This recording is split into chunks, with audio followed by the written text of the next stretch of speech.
오늘 전도서 마지막 부분인데요. 9장 17절에서 12장 14절 이렇게 긴 내용 짧게 같이 한번 읽어 가도록 그렇게 하겠습니다. 기뻐하고 기억하라는 제목이 되겠습니다. 미국의 이제 가수이기도 하고 또 배우이기도 했던 자매입니다. 이제 할머니신데 이제 돌아가셨어요. 저분이 도리스 데이라는 분인데 우리가 많이 들어본 캐세라 세라라는 노래를 부른 분이에요. 그 노래가 엄청 의미 있는 노래입니다. 그저 뭐 될 대로 되라 우리가 이렇게 생각하지만 그런 의미가 아니고 가사가 이래요. 3절까지 있는데 3절은 길어가지고 제가 뺐고 1절을 보면 이렇습니다. 내가 어린 여자 아이일 때 When I was a little girl 이렇게 이제 영어로 시작해요. 그러니까 엄마에게 내가 무엇이 될지를 물었어요. 엄마 내가 예뻐질 수 있을까? 내가 부자가 될 수 있을까? 이렇게 이제 묻는 거예요. 그때 엄마가 말했다는 거예요. 캐세라 세라. 네. 무엇이 되든 될 거야. 미래는 지금 우리가 볼 수 있는 것이 아니란다. 캐세라 세라. 무엇이 되든 반드시 될 거야. 이제 커서 이제 사랑에 빠지게 되었어요. 애인에게 sweetheart.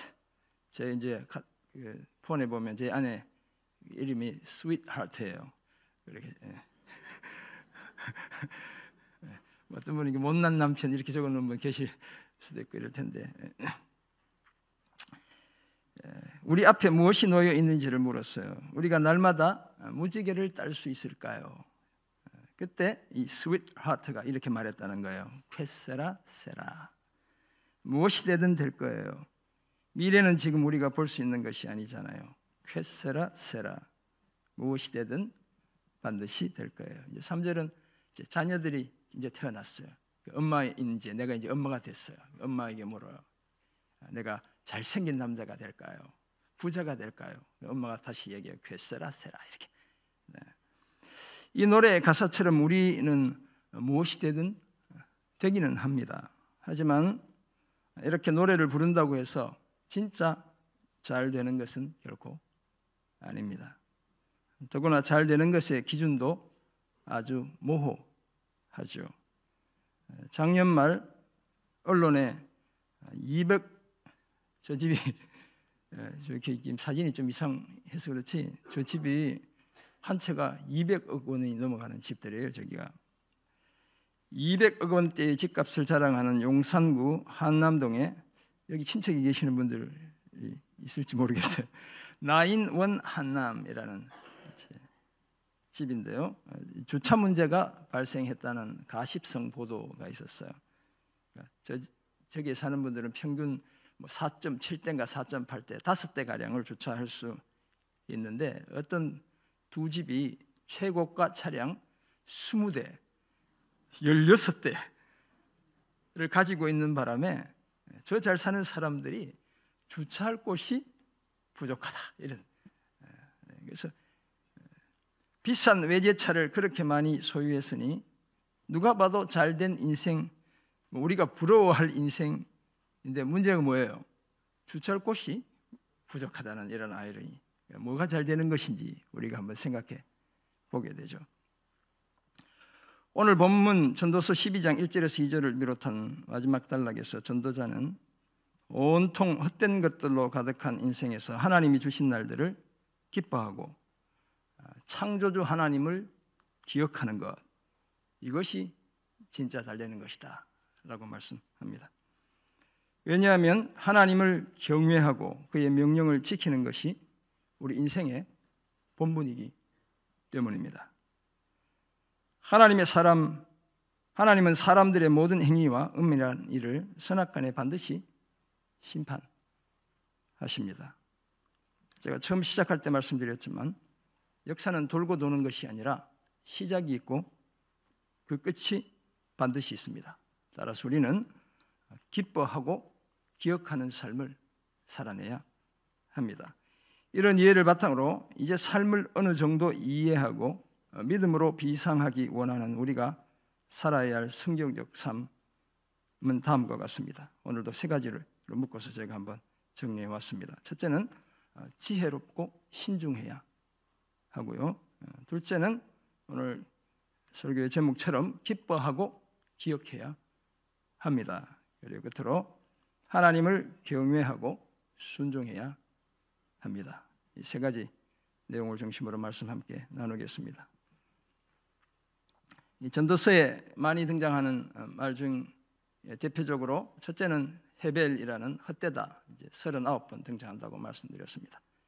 또 많이 등장하는 것 중에 하나가 29번 등장하는 것이 under the sun, 해 아래서라는 말이 반복적으로 등장하고 있어요. 또 많이 등장하는 것, 이제 바람을 잡으려는 이런 표현이 많이 등장하고 있어요.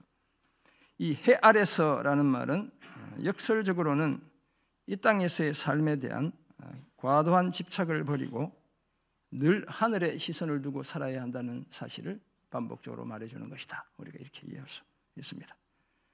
지상에서의 삶은 유한하며 많은 경우 부조리하고 불합리합니다. 그래서 실존주의자들이 엄청 많은 고민을 하고 작품을 쏟아내고 그렇게 했던 거예요. 육체적인 죽음은 의인과 악인을 가리지 않고 모두에게 반드시 찾아옵니다. 더 큰 문제는 하나님께서 사람들이 해 아래에서 행한 모든 일들을 선악간에 반드시 심판하신다는 사실에 있습니다. 이런 사실을 아는 우리가 어떻게 해야 삶을 이해하고 믿음으로 날아오를 수 있을까요? 그 첫 번째 자세로 지혜롭고 신중해야 합니다. 성경에 따르면 여호와를 경외하는 것이 지식의 근본이고 지혜의 근본이죠. 창조주 하나님을 떠나서는 참 지혜나 지식의 탐구 자체가 불가능하다, 이렇게 말할 수 있습니다. 조용히 들리는 전도서 9장 17절에 따르면 지혜자들의 말이 우매한 자들을 다스리는 자의 호령보다 낫습니다. 왜냐하면 어리석은 자들에겐 아무리 좋은 말을 아무리 큰 소리로 말해봐야 결국 속이에 경읽기가 되고 말기 때문입니다. 지혜가 무기보다 낫지만 죄인 한 사람이 많은 선을 무너지게 합니다. 죽은 파리들이 향수를 악취가 나게 하는 것 같이 적은 우매가 어리석음이 지혜와 종기를 난처하게 만듭니다. 주권자가, 권력을 가진 자가 나에게 화를 낸다면 그 자리를 떠나지 말고 공손한 태도를 보여야 큰 허물도 용서받습니다. 우리 이제 집에서 엄마 아빠가 화를 막 낼 때 막 덤비 들면 더 큰 화를 당하잖아요. 조용히 머리를 숙여야 화가 빨리 지나간다, 이런 뜻이 되겠습니다. 종들은 말을 타고 다니고 고관들은 종들처럼 땅에 걸어다니는 경우도 있습니다. 세상에는 자업자득인 경우나 교각사로라고 하죠. 긁어부스럼을 만드는 경우도 적지 않습니다. 10장 8절 보면 함정을 파는 자가 거기에 빠지고 담을 허는 자가 뱀에게 물립니다. 긁어부스럼을 만드는 그런 삶의 모습을 지적하죠. 돌을 떠내는 자가 그로 인해 상하고 나무들을 쪼개는 자가 그로 인해 위험을 당합니다. 어느 생활에도 지혜가 필요한데 지혜자의 입의 말들은 은혜롭지만 어리석은 자들의 입술들은 자기를 삼킨다고 말씀합니다. 방탕함과 게으름도 큰 문제여서 왕은 어리고 대신들은 아침부터 잔치하는 나라는 화를 당합니다. 게으른 즉 석가래가 내려앉고 손을 놓은 즉 집이 셉니다. 잔치는 희락을 위해 베푸는 것이고 포도주는 생명을 기쁘게 하는 것이나 돈은 범사에 이용된대요. 이게 이제 히브리어로 보면 돈이 모든 일의 답이다, 이렇게 말하고 있어요. 그래서 이게 제가 자주 말씀드리지만 이 전도자가 하는 모든 말을 하나님의 말씀처럼 받아들이면 안 된다는 거예요. 돈이 모든 일의 답이 아니에요. 아니잖아요. 근데 이렇게 얘기한단 말이에요. 그래서 읽을 때 주의해서 잘 읽어야 돼요. 돈이 그만큼 유용하게 쓰인다는 걸 표현하는 것이지 정말 모든 것의 해답이다, 이렇게 생각하지 않아야 되죠. 남말은 새가 듣고 반말은 쥐가 듣기에 심중에 왕을 저주하거나 침실에서도 부자를 저주하는 일을 삼가야 합니다. 사랑하는 성도 여러분, 우리는 언제나 여호와를 경외하는 지식과 지혜를 추구해야 될 줄 믿습니다. 그래야 우리의 어리석음이 우리 삶 전체를 뒤틀어지게 하지 않습니다. 지혜는 자업자득의 함정에 빠지지 않게 하고 방탕함과 게으름의 노예로 살지 않게 만들어 줍니다. 어느 생활에도 신중해서 어리석은 말이 우리를 삼키지 않게 해주는 겁니다. 지혜로움과 신중함을 함께 갖춰 삶을 이해하고 믿음으로 비상하는 우리 모두가 되기를 주의 이름으로 축원합니다. 아멘. 삶을 이해하고 믿음으로 비상하는 두 번째 자세로 기뻐하고 기억해야 합니다. 하나님이 주신 날들을 기뻐하고 창조주 하나님이신 그분을 기억해야 한다, 이렇게 생각할 수 있습니다. 전도자는 물질 생활에서도 지혜롭고 부지런하기를 권면합니다. 떡을 물 위에 던지면 여러 날 후에 도로 쳤습니다. 7이나 8에게 나눠주면 재앙이 일어날 때 도움이 된대요. 불의한 청지기의 비유, 주님이 들려주신 그 비유가 생각나게 합니다. 바람의 길이 어떠함과 아이 벤자의 태에서 뼈가 어떻게 자라는지 알지 못하는 것처럼, 이제 이 시대의 과학으로는 바람에 어디로 갔다가 어디로 다시 돌아오는지 이런 걸 몰랐죠. 근데 지금은 이제 과학이 발달해서 뱃속에 애가 어떻게 자라는지도 이렇게 우리가 사진 찍어보면 다 알고, 이렇게 이제 이때는 그런 게 없으니까 이제 이렇게 얘기하는 거예요. 만사를 성취하시는 하나님의 일을 우리가 결코 다 알 수 없습니다. 그러므로 아침에 씨를 뿌리고 저녁에도 손을 놓지 않아야 하는데 어느 것이 잘 될지 알 수 없기 때문입니다. 빛은 실로 아름다운 것이고 눈으로 해를 보는 것은 즐거운 일입니다. 사람이 여러 해를 살면서 항상 즐거워해야 하지만 캄캄한 날들도 많기 때문에 그 날들도 생각해야 하고, 그런 의미에서 다가올 일은 다 헛되다고 말합니다. 그러니까 이 무게 중심축이 계속 이렇게 왼쪽으로 갔다가 오른쪽으로 갔다, 이렇게 끝까지 이제 반복한다, 이렇게 볼 수 있습니다. 이런 전도자가 이제 하나님 중심의 생활 방식을 우리에게 전하고 있습니다. 그것이 바로 기뻐하고 기억하는 것입니다. 그래서 11장 9절 보면 청년이여 내 어린 때를 즐거워하며 내 청년의 날들을 마음에 기뻐하여 마음에 원하는 길들과 내 눈이 보는 대로 행하라고 말합니다. 하지만 9절 하반절 보면 하나님이 이 모든 일로 말미암아 심판하신다는 사실도 명심해야 합니다. 그러므로 근심은 마음에서 떠나게 하고 악이 몸에서 물러나게 해야 하는데, 어릴 때와 검은 시절의 머리, 이제 청년의 날들을 가리키는 것이죠. 헛되기 때문이다, 이렇게 말합니다. 청년의 때도 순식간에 지나가 버리는 것이다, 이렇게 이해할 수 있습니다. 젊은 날에 세상적인 기쁨만을 누린다면 결국은 공허한 현실만 남게 될 뿐인 것이죠. 그러므로 청년의 때에 창조주를 기억해야 하는데, 공고한 날이 이르기 전에, 신체적으로 문제가 생기기 전에, 나는 아무 낙이 없다고 할 그런 날들, 해들이 이르기 전에 그리해야 합니다. 해와 빛과 달과 별들이 어둡기 전에, 비 뒤에 구름이 다시 일어나기 전에 창조주를 기억하라고 말하고 있습니다. 그런 날에는 집을 지키는 자들이 떨고 힘 있는 자들이 구부러지고 맷돌질하는 자들이 적어 맷돌 소리가 그치고 창들로 내다보는 자도 어두워집니다. 이제 12장 1절에서 7절까지는 사실은 히브리어 한 문장이에요. 우리가 어떻게 이제 늙어가는지에 대한 이야기를 그리고 있다, 이렇게 볼 수 있습니다. 길거리 문들이 닫히고 맷돌 소리가 적어지고 새 소리 때문에 일어나고 음악하는 여자는 다 쇠하여진대요.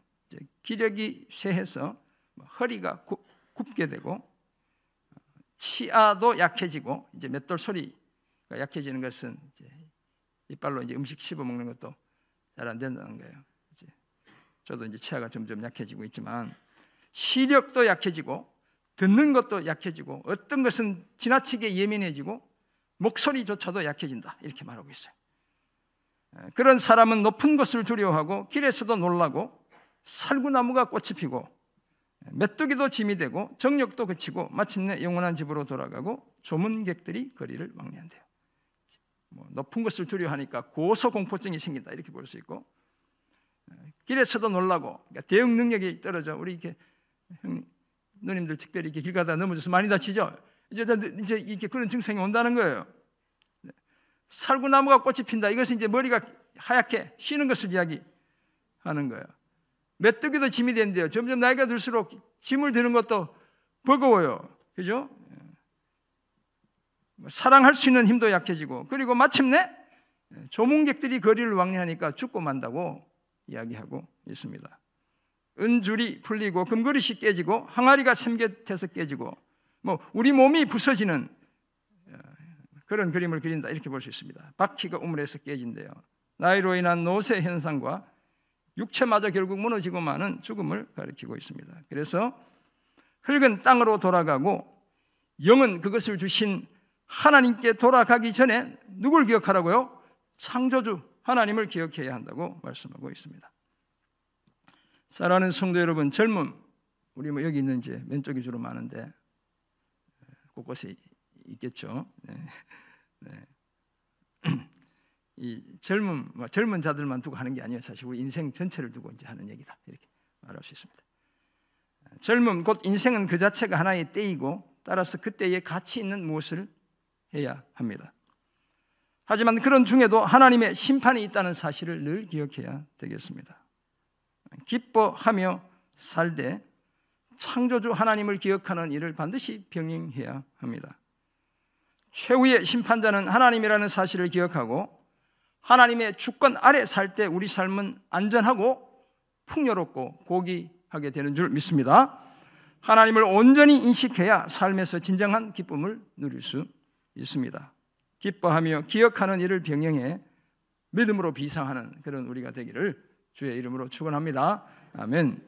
삶을 이해하고 믿음으로 비상하는 마지막 비결, 하나님을 경외하고 순종해야 합니다. 전도서의 전체 구성이 제가 크게 두 부분으로 나눌 수 있다고 말씀드렸죠. 한 부분은 화자, 나레이터가 하는 이야기, 또 한 부분은 나 전도자가 하는 이야기, 이렇게 구성되어 있어요. 그래서 이제 나레이터가 하는 화자가 하는 이야기는 1장 1절에서 11절, 그 다음에 12장 8절에서 14절 이렇게 이제 두 단락이에요. 7장 27절에 이 화자, 나레이터가 한번 잠깐 등장하고 나머지는 다 나 전도자의 말들로 이렇게 구성되어 있는데, 마지막 부분에 다시 화자, 나레이터의 입장에서 서술이 되고 있다 이렇게 우리가 볼 수 있습니다. 화자는, 그 나레이터는 다시 8절을 보면 헛되고 헛되도다, 모든 것이 헛되도다 라며 전도자의 말을 되풀이하죠. 1장 2절에 보면 헛되고 헛되며 헛되고 헛되니 모든 것이 헛되다 이렇게 얘기했는데, 제가 5번 반복하다가 오늘 8절에 오면 3번을 반복하는 거예요. 전도자는 지혜자여서 여전히 백성에게 지식을 가르쳤고 또 깊이 생각하고 연구하여 잠언을 많이 지었습니다. 힘써 아름다운 말들을 구하였고 진리의 말씀들을 정직하게 기록했대요. 헛됨을 외치는 중에도 나름 본연의 임무에 최선을 다했다는 사실을 이 나레이터의 입장에서 적고 있습니다. 그리고 이제 나레이터 자신의 말이 11절에서부터 이어집니다.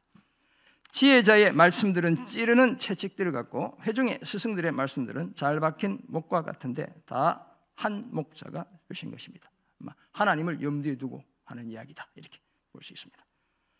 아들에게 또 이것들로부터 경계를 받으라고 말하며 많은 책들을 짓는 것은 끝이 없고 많이 공부하는 것은 몸을 피곤하게 한다고 말합니다. 그래서 이제 박사과정 학위 받는 사람들은 몸이 진짜 엄청 피곤해요. 결국 시간과의 싸움이고 자기 자신과의 싸움이어야 이제 논문이 쓰여지는 겁니다. 그리고 13절에서 전도서의 결론에 이르렀다 이렇게 말할 수 있습니다. 우리 같이 한번 13절을 함께 봉독해 보겠습니다. 일의 결국을 다 들었으니 하나님을 경외하고 그의 명령들을 지킬지어다. 이것이 모든 사람의 본분이니라. 아멘. 네.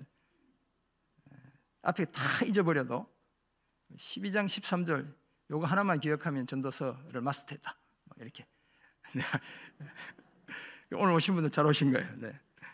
이렇게 볼 수 있습니다. 이것이 모든 사람의 본분이니라 이렇게 이제 기록되어 있는데 히브리어로 보면 아주 재밌게 기록되어 있어요. 이것이 온전한 인간이다. 이렇게 기록되어 있어요. 네. 하나님을 경외하고 그의 명령을 지킬지어다. 그 명령을 지키는 것, 이것이 온전한 인간이다. 이렇게 기록되어 있단 말이에요. 그렇다면 이것이 모든 사람에게 해당되는 의무이다. 이렇게 이해할 수 있겠죠. 모든 사람이 당연히 하나님을 경외하고 그 명령을 지켜야 한다고 말씀합니다. 하나님을 경외하고 그 명령을 지키는 것이 사람의 전부이고 본분이고 정체성이다 라고 말하고 있습니다. 그리고는 반드시 기억해야 할 사실 한 가지를 더 말하는데, 하나님은 모든 행위와 모든 은밀한 일을 선악간에 심판하신다는 바로 이 사실입니다. 11장 9절에서 한번 얘기했고 12장 4절에서 다시 반복하고 있습니다. 역사의 오점을 버젓이 그 밑에 숨겨둘 수 있는 하늘의 양탄자는 존재하지 않습니다. 우리 하나님은 한순간도 속일 수도 없죠. 하나님은 늘 옳은 일을 행하시고 마침내 모든 것을 바로 잡는 분입니다. 악은 최후의 승자가 아니며 악인은 영원히 그 책임을 면하지 못합니다. 하나님이 직접 모든 것을 교정하시고 하나님을 경외하고 순종하는 자들만 만물이 새로워지는 우주의 절정에 참여하게 되는 겁니다. 사랑하는 성도 여러분, 우리는 생각하고 질문하고 씨름하고 논쟁하고 숙고하고 불평할 수 있도록 허락을 받았습니다. 우리 하나님은 도전적인 질문과 고뇌에 찬 항변과 진정한 당혹감을 다 허락하십니다. 우리 하나님의 가슴은 우리가 마음껏 두드릴 수 있을 만큼 크고 하나님의 어깨는 우리가 마음껏 기대어 울 수 있을 만큼 든든합니다. 그래서 우리는 항상 하나님을 경외하고 그 말씀에 순종하는 겁니다. 종종 하나님의 궁극적인 목적이 우리에게 숨겨져 있기도 하죠. 하지만 우리는 반드시 하나님이 임재하시고 역사하심을 확신합니다. 이 확신 속에서 삶의 예측 불가능성을 무기력이 아니라 기회로 바꿔가야 될 줄 믿습니다. 허무주의적인 숙명론에 빠지지 않아야 하고 하나님이 주도하시는 기회 반드시 붙잡아야 될 줄 믿습니다. 무슨 일이 일어날지 모르니 아무 일도 할 필요가 없다는 자세가 아니라 어떤 일이 일어날지 모르니 뭐라도 해야 한다는 자세를 늘 견지해야 될 줄 믿습니다. 만사를 성취하시는 분은 스스로 계시는 여호와 하나님인 줄 믿습니다.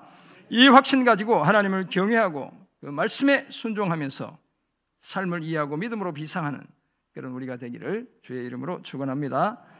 그렇다면 삶을 이해하고 믿음으로 비상하기 위해 지혜롭고 신중해야 하고 기뻐하고 기억해야 하고 하나님을 경외하고 그 말씀에 순종해야 한다는 사실을 알게 된 우리는 이제 어떻게 살아야 할까요? 우리가 너무나 잘 아는 내용을 오늘 적용점으로 가져왔습니다. 하나님을 영화롭게 하고 영원토록 그를 즐거워해야 될 줄 믿습니다. 대소요리 문답 첫 번째 문답이 문제가 이것이죠. 인생의 제1되는 목적이 무엇이냐? What is the chief end of man? 이렇게 기록되어 있어요. 답이 뭡니까? 사람의 제1 목적은 하나님을 영화롭게 하고 영원토록 그를 즐거워하는 것이다. Man's chief end is to glorify God and to enjoy Him forever. 이렇게 되어 있어요. 너무너무 멋있는 우리 신앙의 선배들이 우리 인생의 목적을 너무너무 잘 정리해 두고 있어요. 수수께끼 같은 인생, 못쓴 이율배반, 역설, 메꿀 수 없는 틈으로 가득한 인생을 살며 우리의 삶 전부를 통해 하나님께 영광을 돌려드려야 될 줄 믿습니다. 하나님이 우리의 삶의 이유이고 목적이 되어야 할 줄 믿습니다. 그러는 중에 다른 그 무엇이 아니라 우리 하나님을 즐거워하며 살아가야 될 줄 믿습니다. 인생의 즐거움을 조차 다른 것을 기웃거려야 할 이유가 전혀 없습니다. 진정한 기쁨과 즐거움, 행복과 감사는 하나님으로부터 나오는 줄 믿습니다. 이 분명한 확신 가지고 하나님을 영화롭게 하며 영원토록 그를 즐거워하며 사는 우리 모두가 되기를 주의 이름으로 부탁드립니다. 사랑하는 성도 여러분, 이 땅에서 벌어지는 모든 일은 하나님의 창조와 하나님의 심판 사이에 놓여 있습니다. 세상은 하나님의 창조로 시작되었고 하나님의 심판으로 끝이 납니다.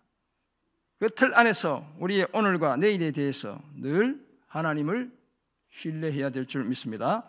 하나님 때문에 기뻐하고 하나님과 그 하신 일을 기억하며 살아야 될 줄 믿습니다. 하나님 외에 그 어떤 다른 구원의 길도 방법도 대책도 없습니다. 이 사실을 아는 우리는 늘 지혜롭고 신중해야 합니다. 주어진 삶을 기뻐하고 하나님이 하신 일을 기억해야 되겠습니다. 하나님을 경외하고 그 말씀에 순종하며 살아가야 될 줄 믿습니다.